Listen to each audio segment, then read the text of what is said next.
Twisted Metal Season 1 is now out for all you hardcore fans that stayed up every single Friday night playing with friends, but we're here to break down all of the Easter eggs, references, and things you missed because Season 1 is exploding with tons of obvious in-your-face references and others that maybe only hardcore fans picked up on. So if you're new here, welcome to J-Buck Studios. Please like and subscribe to stay up to date on all of our latest breakdowns, ending explained, and other videos. Otherwise, thank you so much for clicking this. A shift into 6th because we're hitting the open roads of Twisted Metal. Alright, so Twisted Metal kicks off with John Doe's milkman being chased by some vultures in a shopping mall. And from a couple of quick glimpses, this is the Ridge Point Center Mall, which was a location featured in the Twisted Metal Black Suburbs level. John Doe cruises around listening to Cypress Hill's Superstar during the chase sequence. And the hip-hop group has a connection to Twisted Metal 4 with their song Lightning Strikes being featured on the Road Rage level. A copy of the original PlayStation Twisted Metal video game lands on John Doe's windshield when he drives by an EB Games. You can't miss it because it's literally front and center. John Doe dispatches one of the vultures with a sidearm shotgun blast, a nod to the single-shot sidearm weapon added to the 2012 Twisted Metal reboot. John Doe drops off a delivery at the Three Rivers Pass, and there's a man that's wearing a particular-looking gas mask, which may be an homage to the Needles Cane design from the scrapped Twisted Metal Apocalypse game. There are a couple of different graffitied road signs along this, stating Calypso is real, an obvious reference to the creator and head of the Twisted Metal tournaments. On the side of the road, there's a wrecked helicopter, and from the looks of the faded paint job, this is a clear nod to the new Talon helicopter vehicle that was added into the 2012 Twisted Metal reboot. John Doe's character backstory includes him having amnesia and only a photo to remember his family by, similar to the character from Twisted Metal Black, suffering from amnesia, and once he wins the tournament, his final cutscene reveals a photo of him and his family. John Doe is gifted a Magnum revolver upon his completed delivery to New San Francisco, again another sidearm weapon that was added into the 2012 reboot. The bar that Raven and John Doe meet at is called Kelly's, a reference to Raven's best friend from Twisted Metal Black, who unfortunately drowned and died because of two bullies that were harassing the pair, calling them witches and such. So I'm curious if this could be why Raven wants to win Calypso's tournament. As they walk the streets of New San Francisco, some children are carrying small burlap backpacks with smiley faces on them, a nice reference to Club Kid's smiley face vehicle from Twisted Metal 3.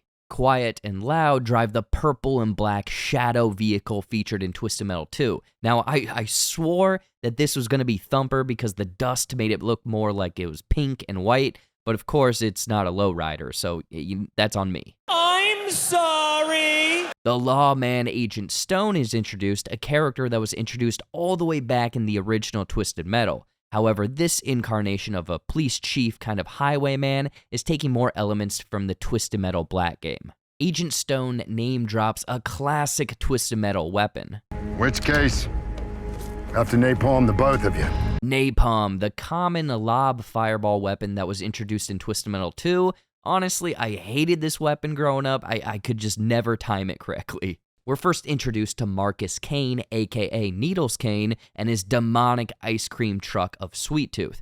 Now, the character has been like the franchise staple and pretty much the mascot of this game, while his ice cream truck design is more in line with the 2012 reboot in this series. There's also multiple crude machetes in the back of his truck, which he typically utilizes when he's knocking off of different victims, and I believe that this is also a weapon that he uses in the PlayStation All-Stars video game. John Doe inputs the invincibility code from Twisted Metal 2 holding L1 and R1 with a stick shifts of up, down, left, right, left, down, up, and then releases L1 and R1, which seems to get his car back in action. Mike and Stu are introduced into the series as they have roots all the way back to Twisted Metal 2 as the drivers of the Hammerhead monster truck vehicle. In Las Vegas, Marcus Kane has a jumpsuit sporting Blackfield Asylum on the back of it, a clear reference to Kane's time in the asylum featured in the story and lore of Twisted Metal Black. Absolutely bizarre deep cut is Kane's best friend, Harold. This is a reference to Kane's prize for winning the Twisted Metal tournament in the original 1995 game, asking to be reunited with his best friend, Crazy Harold the Wacky Lunch Sack. What? Bro, what are you talking about, man? The pink tux outfit Kane performs in is his outfit from Twisted Metal 3, even wearing a gross red wig, as his hair in that game is out of control, spiked up to kind of resemble flames. The greasy, slimy guy who is Agent Stone's right-hand man, it kind of looks like it, is Agent Shepard from the world of Twisted Metal Head-On. Much less of an FBI agent like in that game, but rather a plain old cop this time around. The brand Agent Stone puts on all of his highway offenders is actually his old badge from when he worked as a rent-a-cop in Topeka before the fallout. The two kids playing with remote-controlled cars is a clear nod to Twisted Metal Small Brawl, a game that I've actually never played, so let me know in the comments if this is actually a good one or not. But one looks like a monster truck vehicle with similar coloring as Hammerhead in that game, and the other maybe being Crimson Fury or Warthog.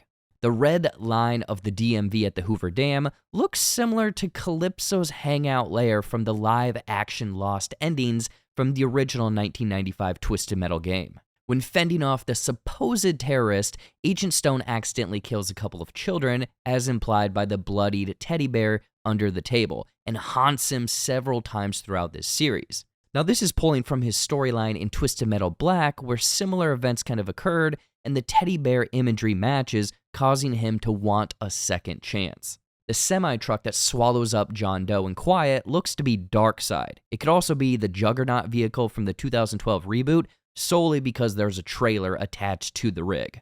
Miranda Watts is the one that greets the pair. Her character was actually introduced in Twisted Metal Head-On as the twin sister of Amanda Watts, who disappeared after winning the tournament in Twisted Metal 2. Both drive the Twister Indy car, of which we get a few good looks at later on, even name-dropping the Beast. You ready? The wind's about to change in our favor, Amber. A Twister's coming. Yeah, there it is!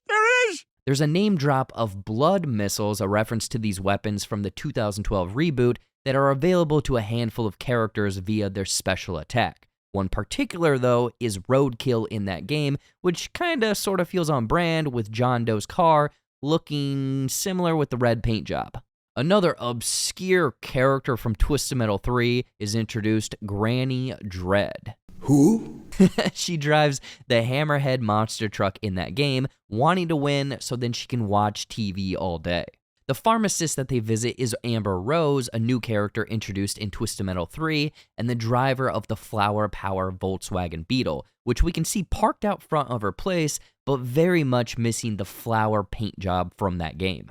As Granny Dread drifts off into the afterlife, she's hanging out with her taxidermied dog, Fang, which surprisingly is mentioned to be her dog from Twisted Metal 3, but is rather said to be a pit bull than a bulldog. The lightning bolts on John Doe's Big Gulp are a subtle nod to the lightning weapon introduced in Twisted Metal 2. Jamie and Carl Roberts are introduced as law men and women working for Agent Stone, but are also characters from several of the games, driving Outlaw 1 and 2 in the first two games, and later team up as a brother-sister duo in Twisted Metal 3 and Head On. Sweet Tooth's license plate is I Scream, an obvious nod to the nature of the Sweet Tooth ice cream truck, but is also the same license plate as the vehicles from Twisted Metal 1 and 2. This is another one I'm stretching on, but I'm saying that the greasy old man messing around with the passed out John Doe could be the Trash Man character from Twisted Metal 4. Both smelly, greasy, trash men, so yeah. The amusement park that Agent Stone chases Quiet into is the Thrills and Spills amusement park map from the 2012 Twisted Metal reboot. Big ol' map, similar Ferris wheel, and everything. Now, Agent Stone is driving his signature outlaw police SUV that was first introduced in Twisted Metal Black and is also featured in later games. This is a weird one, but a Watkins storm causes Quiet and John Doe to find cover in a burger shack. But the name of this storm is a nod to the Watkins Harbor level from the 2012 reboot, where apparently nuclear explosions caused everything out east in the United States to just turn to shit. It's also a nod to another canceled Twisted Metal game, Harbor City, aka it was supposed to be Twisted Metal Black 2. Quiet and John Doe talk about life on other planets and aliens, which is a huge tease to the recorder box item from the original Twisted Metal game that proved that aliens existed. Both Agent Stone and Commander Mason were both after this for their final wishes. What is that? What the hell is that? Andy, look at that. Some sort of weather balloon, maybe. It's not coming up on radar. No, I'm gonna have to call this one in. Hang on. Paris Tower, this is Pan West, flight 1745. We seem to have a situation here. It's some sort of craft. I think I want to report a UFO. Jesus! Pull up now! That's a valuable piece of information you've got there. Marcus Kane's stepdad mentions that he'd still be living in a taxicab with his real father if they hadn't done anything about it. Now, this is a nod to both Charles Kane and his Yellow Jacket taxicab vehicle from the original Twisted Metal game, being Marcus's real father via the lore of the games. This is maybe my favorite joke of the series. You'll hurt your tummy. Oh, yeah? Tell that to my sweet tooth. Oh, brother, this guy stinks! But this is obviously an on-the-nose nod to the Sweet Tooth ice cream truck older Marcus Kane drives around in, and we can also get a glimpse of it in the background of these scenes. Marcus Kane is often also referred to as Needles Kane in several of the games because of his supposed obsession with needles. The origin of this is actually shown here, as he didn't want to be that kid who sat on the bench in Air Bud taking out his co-star Billy with some knitting needles. In Chicago, we hear the voice of the actual Calypso character, the organizer of the Twisted Metal tournament, saying some quotes that feel very on brand with things that he'd say from the games. Oh, and John, may all your wishes come true. Earlier, we saw that jumpsuit sporting Blackfield Asylum on it, but now Marcus Kane visits the location that held all of the Twisted Metal contestants in Twisted Metal Black. A handful of obscure drivers over the years can be seen when they get to the Milkman pit stop, like Pit Viper, who made her debut in the original Twisted Metal game, Petunia, aka Dennis Flanders, the driver of the drag queen car from Twisted Metal 4, Pizza Boy, gotta get that Pizza Boy, aka Connor Nazang, with the puffy red jacket from Twisted Metal 4, Bloody Mary, who was introduced in Twisted Metal Black, and an OG favorite from the Twisted Metal 2 game, Mr. Slam. But he doesn't really look like a construction worker. Why is his name Mr. Slam? Because I can crush anything with my massive penis. The junkyard where young John Doe grabs pieces for Evelyn is called Zorko Bros Scrap and Salvage, which is the first level that you can play in Twisted Metal Black, full of trash compactors and all. Preacher's group of followers are called the Holy Men, which is also a group or faction of followers in the 2012 reboot. But speaking of Preacher, Jason Mantzoukas plays a perfectly weird and chaotic Preacher. I admire your thirst, but if anybody's gonna this car, it's gonna be me. A character that was introduced in Twisted Metal Black and is supposed to be responsible for cursing Needles Kane with his flaming head. Preacher mentions he was possessed by a demon baby and killed a whole church full of people, again tying in with the lore of Twisted Metal Black, where these same events transpire, and this is what causes him to end up in the Blackfield Asylum. Mike and Stu are wearing clown makeup, similar to another faction from the 2012 reboot, the Clowns. Who would have guessed, but in this post-apocalyptic world, there's a random Breaking Bad reference. You're goddamn right. The Vulture Quiet Talks to mentions his ex-lover being hooked on drugs, especially blue meth. Not that I'm judging, seeing as how Tasha left me for meth. Love that beautiful blue crystal so much it killed her. When building their new car, Quiet and John bicker over what attributes are needed. It's about balance. We have weapons, armor, speed, and handling. Funny enough, these are the same 4 attributes that are attributed to each of the vehicles in the character bio screens: armor, speed, handling, and special weapon. The new vehicle that they pieced together is coined Roadkill, a vehicle that's been a staple of the Twisted Metal franchise, but appears to be closest to the design of the Twisted Metal 2 game with the red paint job and other features.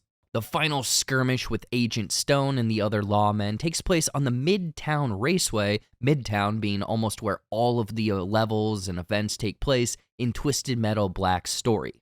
Agent Stone tried to shoot Quiet with a sniper rifle, but luckily bounces off of the ballistics glass. Anyway, this same weapon can be picked up in the 2012 reboot to inflict heavy damage on vehicles. Sweet Tooth fires a flurry of napalm cones, his original special move from Twisted Metal 1 and 2, and he even has a familiar sounding launch and laugh as the games.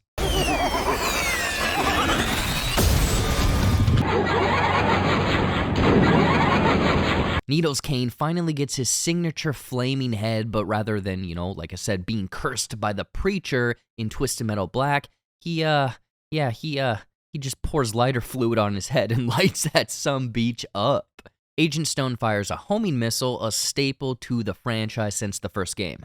Even I'm calling this one a stretch, but I'm going to go with it. But when the pizza delivery guy shows up to deliver the pizza to John Doe, this could be a reference to an early, and I mean early, concept for Twisted Metal of it being a pizza delivery simulator, but then they thought that was a bad idea and went back on it to a car combat genre game. Raven is wearing more of a black outfit like her character from the games, along with a pentagram necklace. She's also messing around with what looks to be a voodoo doll, a nod to her winning wish from Twisted Metal Black, getting revenge on the bullies that killed Kelly by using voodoo dolls to torture them. John Doe remembering who he is and his family is a nod to his ending wish from Twisted Metal Black. However, he doesn't die here unlike the game, I guess spoilers for a really old game. The massive reveal of the actual existence of the upcoming Twisted Metal tournament hosted by Calypso, who looks to be taking inspiration from the 2012 game rather than Black or Twisted Metal 2. But we get pictures of all of the competitors on the bracket, kind of like the preloading level screens from Twisted Metal 2. And two of the OG drivers I think everyone is hoping for, Axel, the two-wheeled monster, and Mr. Grimm, motorcycle dude, who was easily my favorite character growing up with a devastating special attack. Raven mentions the winner of the tournament gets anything their heart desires, what they could wish for, similar to what Calypso gives each of the winners in the games, so hopefully a Season 2 has some of the monkey paw backfire wish stuff. And lastly, the introduction of Dollface for a potential Season 2, and of course alluding to the character who kind of became a fan favorite iconic character starting in Twisted Metal Black because of her easily recognizable mask, and leading over into the 2012 reboot, along with her whole Dollface army helping her out. Even though it doesn't look like they're sticking with the aspiring supermodel storyline from that 2012 reboot. Okay, that was a lot of stuff, but that is everything we were able to find in Season 1 of Twisted Metal. All of the Easter eggs, references, and things you missed. Of course, we are not perfect here, so please let us know if we missed anything in the comments, along with your favorite Easter eggs and what you thought of this season overall. I gotta be honest, after rewatching everything, I maybe was a little too hard on this, and I think I would move my score closer to a 7 out of 10 rather than the 6 out of 10 I originally gave it. I hope this does well enough to warrant a Season 2 because there's a lot of stuff I want to see, get weird with things. I want to see how they handle Axel as a vehicle. Anyway, giveaway competitions have started up as we'll be giving away 2 copies of Guardians of the Galaxy Volume 3 on the 15th of August, and all you gotta do to get a chance of winning this is like this video, make sure to subscribe with notifications on, and drop a comment below with your thoughts on Twisted Metal. We'll pick the comments at random on the 15th of next month, and the winners will be featured on screen then. Thank you again for watching through all of this. The support of these videos, breakdowns, everything has been amazing. I can't thank you enough. Maybe another video over the weekend, but yeah, stay tuned. And if you haven't, check out all of my other social media accounts for my Shorts and Clips YouTube channel, TikTok, Instagram, Facebook, everything. Please and thank you. Otherwise, thank you so much. This was Twisted Metal. The 10-year-old me is happy to watch this. Peace out, dudes. Deuces.